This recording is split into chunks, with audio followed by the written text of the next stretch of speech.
Corning Gorilla Glass ng screen niya. So, hindi siya yung katulad na inaangkas. Ayan.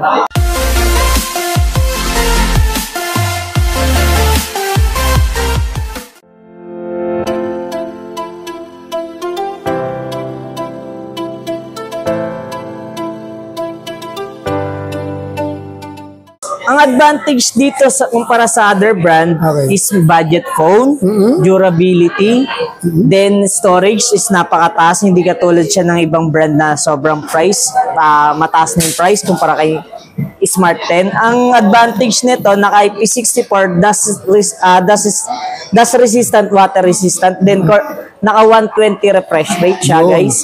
Then, bukod po doon sa connectivity, naka 4.55 din na rin siya. Bluetooth then, then, bukod doon, sir, Corning Gorilla Glass ng screen niya. So, hindi siya yung katulad na inaangkas. Ayan.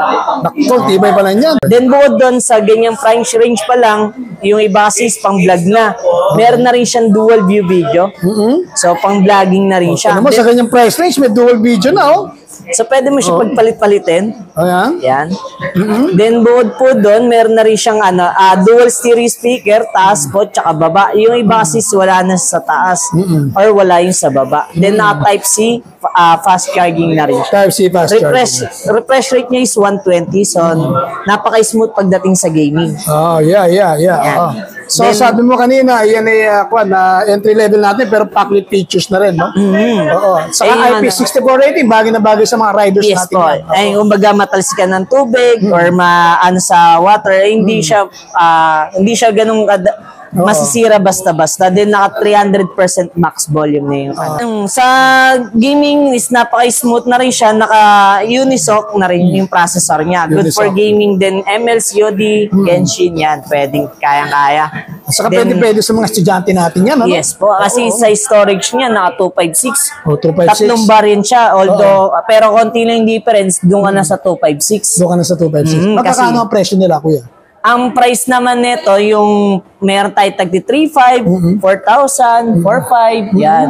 Okay, pero ang suggest ko sa inyo guys, malaki na kinakain sa storage kada update, doon ka na sa 256. Sa 256 na. Yes. So available dito sa inyong store. Dito ang store sa Mega One Store. SM Dasma. SM Dasma. SM Dasma, okay. So ang isang tanong ko na lang, ano mga mode of payment ninyo dito? Pwede tayo mag-avail dito, installment, card, bank transfer, home credit, Skyro, Bilis, Payjoy. Ano ang mga nasa box niyan? Included ng box, meron na rin siyang case, charger, then screen protector.